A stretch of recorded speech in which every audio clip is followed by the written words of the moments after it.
Terry and Zoolander, take one, action. Yo, what do they call me? They call me Devin Zoolander. What's good for the goose is good for the gander. Yeah, they call me Devin Zoolander. What's good for the goose is good for the gander. And I look good on camera. You know I look good on camera. Yo, wait. My bad, I keep forgetting. Supposed to put some music on. Let me act like I do this. You know what I'm saying? Let me get myself together. What is this? A nice beat. Okay.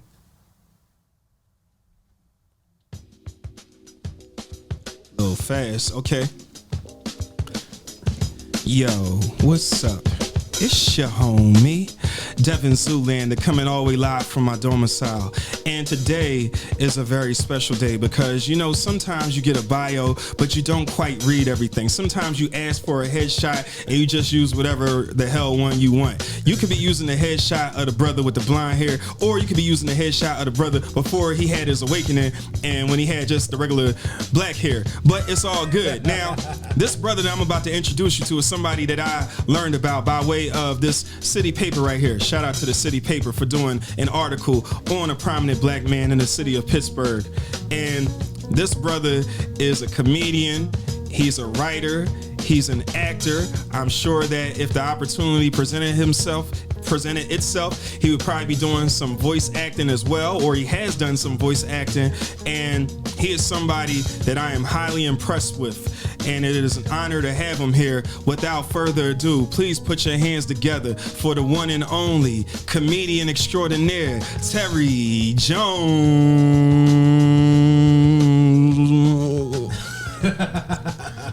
Yeah. What's going on, man? What's up, my brother? How are you today? I'm good. Thanks for having me on, bro. Oh, yeah, no problem, man. It's what I can do for the team. As Charlie Conway told Gordon Bombay when Adam Banks was coming back to the team in D2 Mighty Ducks, and you know what I'm saying? Like, Adam wanted to come back, but they already added Kenan Thompson's character. So he was like, so Kenan was about to take off his jersey, and then Charlie was like this.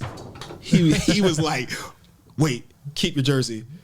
And then he took off his, and then Coach Bombay was like, thanks, Charlie. And then he was like, it's what I can do for the team. Mighty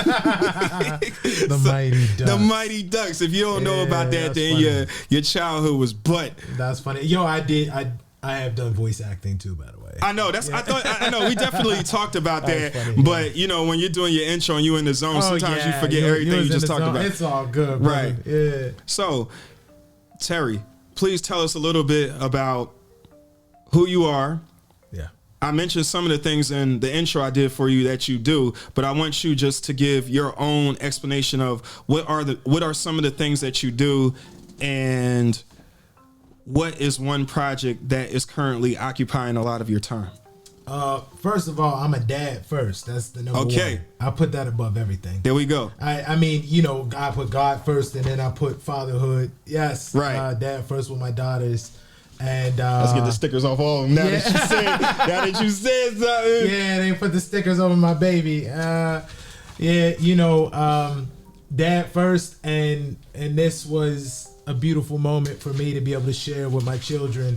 And there's a spread in there that I appreciate you, brother. Yeah, no problem. There's a spread in there that I love the most, and it's this moment with me and my daughters, and you know, we're looking, and they got the super dad situation going on. Mm-hmm. But yeah, I even my ring, it's a dad ring, if you can see that. So, okay. Okay. That. We gotta get a picture of that. Got that. Yeah. So, then comedian, musician, actor, writer, whatever I will feel like doing.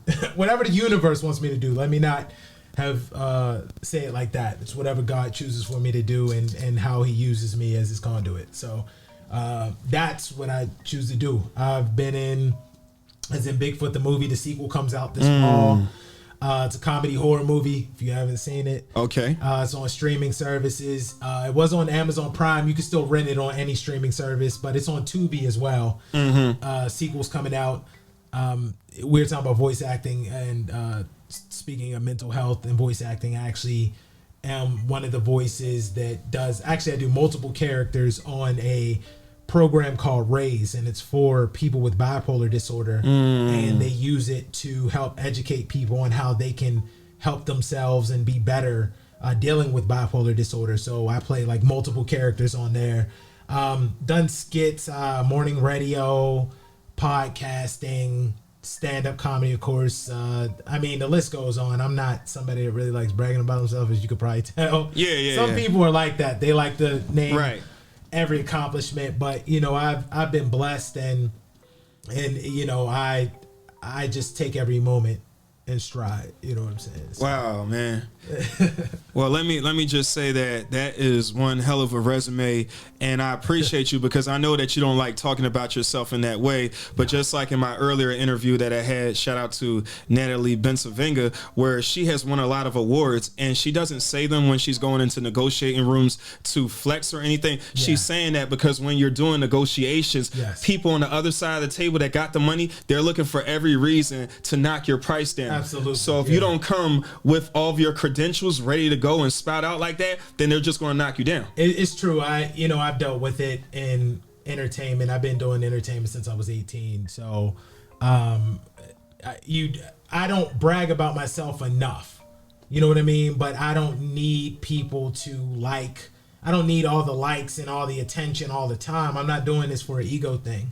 And once I killed my ego, which was the biggest thing for me to rise spiritually, it made things better for me as far as like art and blessings. I have 4 comedy albums out on all streaming services, and those were always, you know, it's just there's certain things that you need in order, and like she said, you have to say these things because you want people to not try and knock your price down. And I'm not trying to shit on anybody, but somebody reached out to me that I knew from high school, and he was trying to book like a comedy cookout event or something. And he goes, yo, I got an opportunity for you. You know, I got this exposure.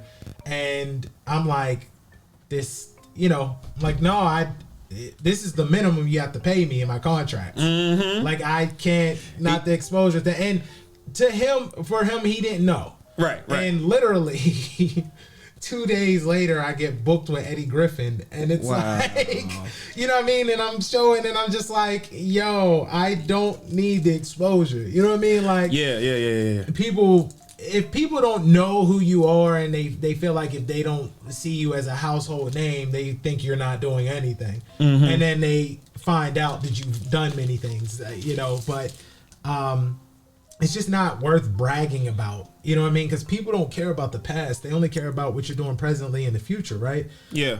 So I've done a lot of beautiful things in the past. I do a lot of beautiful things in the present, and I will be blessed to continue to do a lot of beautiful things and manifestos for the future. But yeah, that resume stuff is real, man. You got to make people pay up.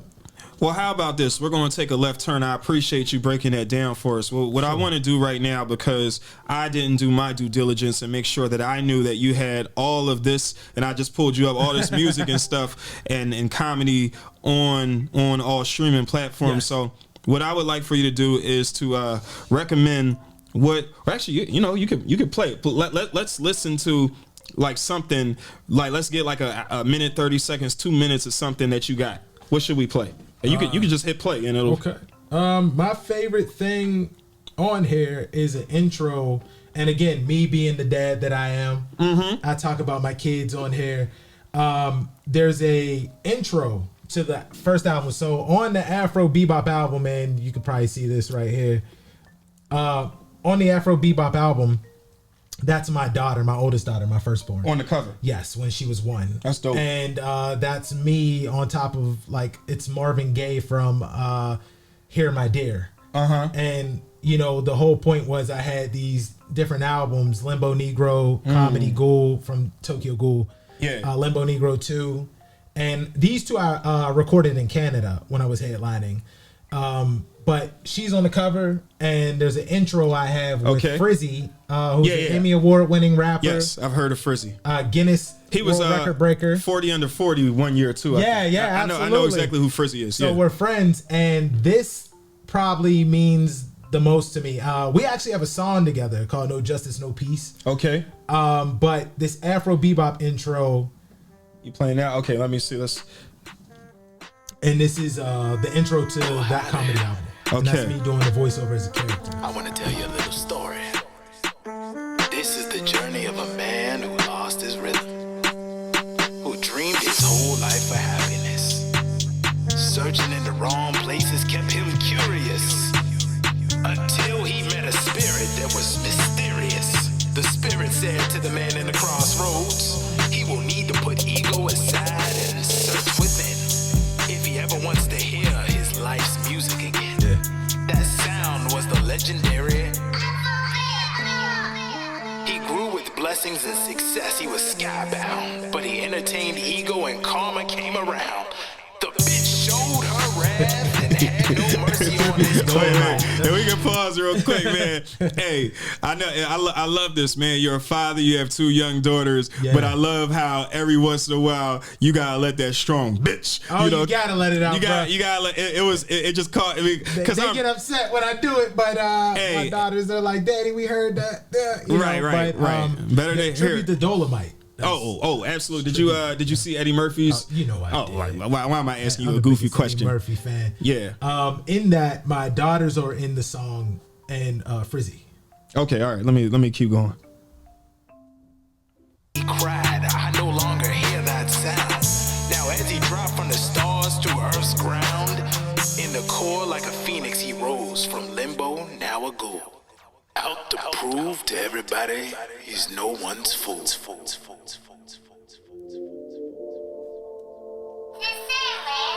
I was looking for more Baby lyrics. Thanos right there. Yeah. Okay. Shout out to her.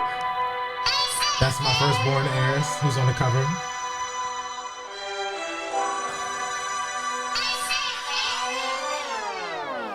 What you gonna do? What changed the course when I just saw the entree? I've been through hell and back, niggas call me Dante. You ready for the big show or are you Andre? When they call you Jordan if you answer to DeAndre. Do it all day, it's gonna be a long day. See I'm a monster, get this verse to Kanye. I bleed this leave vampire scream. It's just funny how I rose as a phoenix to go down as a genius. I mean this, don't stop. Hey yo Terry, this is Afro Bebop. Now I'm rich in a turtleneck, still looking out for Rocksteady and Bebop. Boy stop, I can't make a lock, but I can make a key. If you need access, nigga ask for me. I sold my soul to represent, because I know the devil's in the details, but God is in the fine print. Okay, really quickly.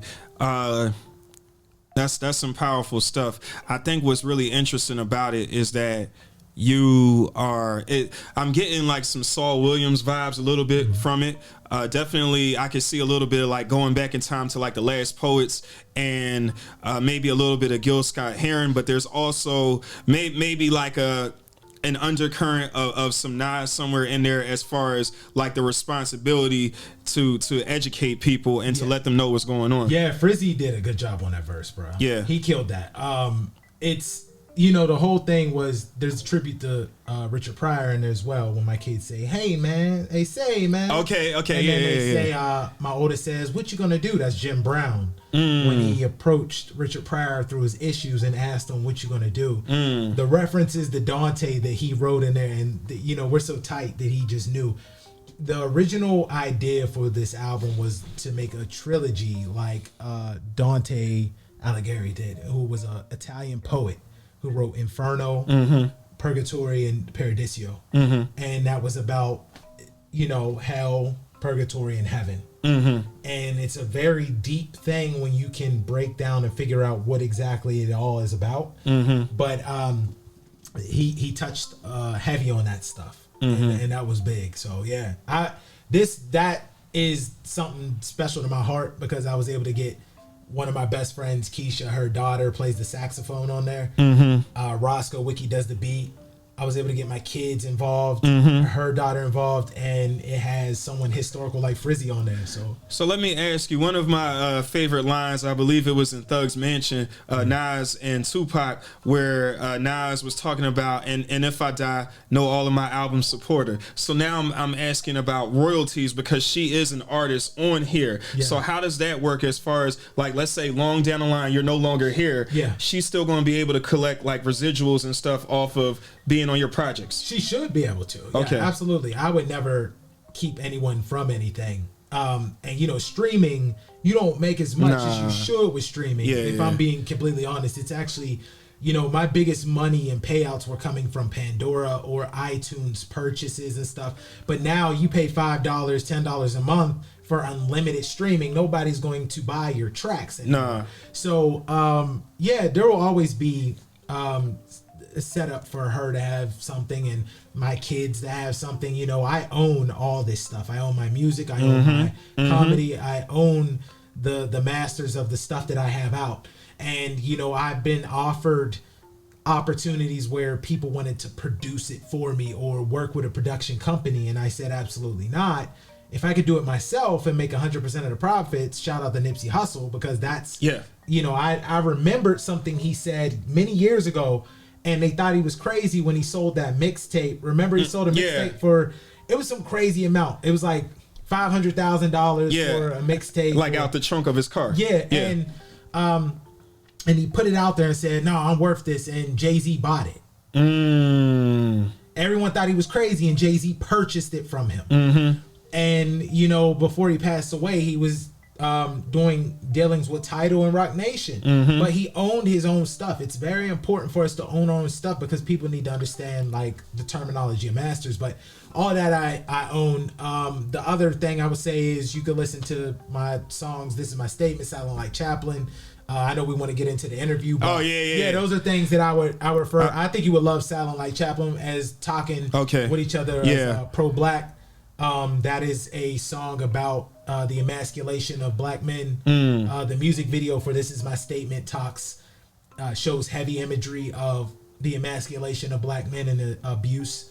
But people, you know, didn't know that offhand because it's such a trippy music video. It's like mix of John Wick, Tokyo Ghoul, and you know, Punch Drunk Love. Now, since you brought it up, I feel that it's necessary for us to talk about, because I'll be honest, my audience, according to Instagram, is 60% women and about 40% men. Okay. And I'm a man. But what I realize is that I typically feel more comfortable interviewing women. I'm in my house, also single. I like, even though we're not doing anything, I like the energy. I like sitting here, and you know, it's like, I don't know if necessary, Terry's gonna appreciate, damn, he used a really nice filter on my face. Damn, he took out my zits right here. Damn, he did that. So it seems like the women appreciate it, but I'm sure, you know, if you had some shit on your face and I was just like, oh, let me help you out, then you would appreciate it. But typically I interview a lot of women, so it's not surprising that my demographic is leaning heavy into women. However, I am a man. Where I find myself as a black man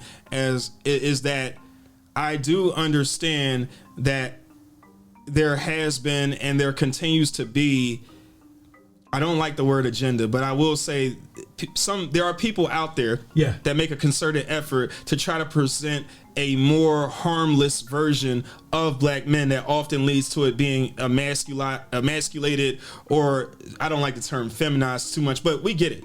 Black men in dresses. What I want to ask you though, what I want to ask you though is, at what point is the fight to make sure that black masculinity is protected? At what point do you have to look at the different type of black men and how we're not monolithic, and how some, because I look at it like this, let me try to bring it up. I know there are some guys that just like to wear dresses. Some guys like to wear heels. Some guys, I think actually Eddie, go ahead. Eddie Izzard is a stand-up comedian who is from the UK, and he's always performed his specials wearing like pantsuits, dresses, high heels. I don't want to say what he is because I don't want to. There's so many terminologies, I don't want to mess it up. No. But he's always dressed in makeup, lipstick for his special, and he also played like a super villain in the show Powers. It was a superhero show on PlayStation Network. When they tried to do that TV series streaming thing, but there's. I'm sorry. Go ahead. Finish your question. But I just brought him up. Right. To try to bring it in, what I want to do is, because I think that we won't say any names, but earlier we were talking about a gentleman that we both know that I feel like when he speaks, it often comes from a place of, we got to protect this. Like Lil Nas X does something and then I have to react to it.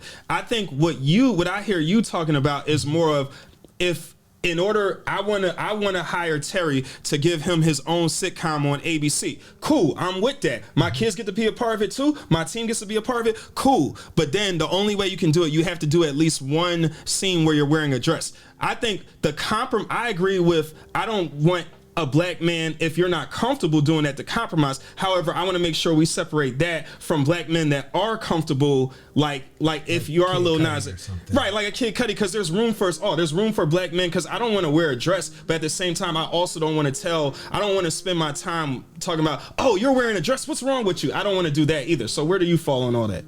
And we're back. Devin Zoolander here with the one and only comedian extraordinaire, Mr. Terry. When we last left off, we were in the middle of talking about the emasculation of the black man, and you were telling me a little bit about your upbringing and how it connects to what you're about to say as far as protecting black masculinity. Yeah, I'm a mama's boy. I have daughters. I was, like I said, my grandma passed away recently. Then my other grandma, 2018. I've always been mainly around women. Mm-hmm. I'm not a hyper masculine man. Okay. I'm not. That's just not who I am. At one point I was, and if you read the essay, which you did. Yeah. I mentioned, having that anger, and when I played football and when I was a bouncer in clubs down Alabama, in Huntsville, Alabama, I used to get in fights and stuff just because I had so much anger, and eventually I learned that I didn't have to be, which is another, I don't see a need to be super hyper masculine. But I am still a black man who will constantly be emasculated, whether it's, I've been emasculated in relationships, I've been emasculated through media, different things where they try to lower you as a black man. They want to try and castrate you mentally, verbally, and spiritually. That's just what you're going to go through. And sometimes it's our own people, and there's times where it's white people. When I worked in morning radio at, Q92.9, I heard some of the most racist shit in board meetings. It was only black dude there. And I constantly fought for us. Constantly spoke up for us. I constantly still do. Mm-hmm.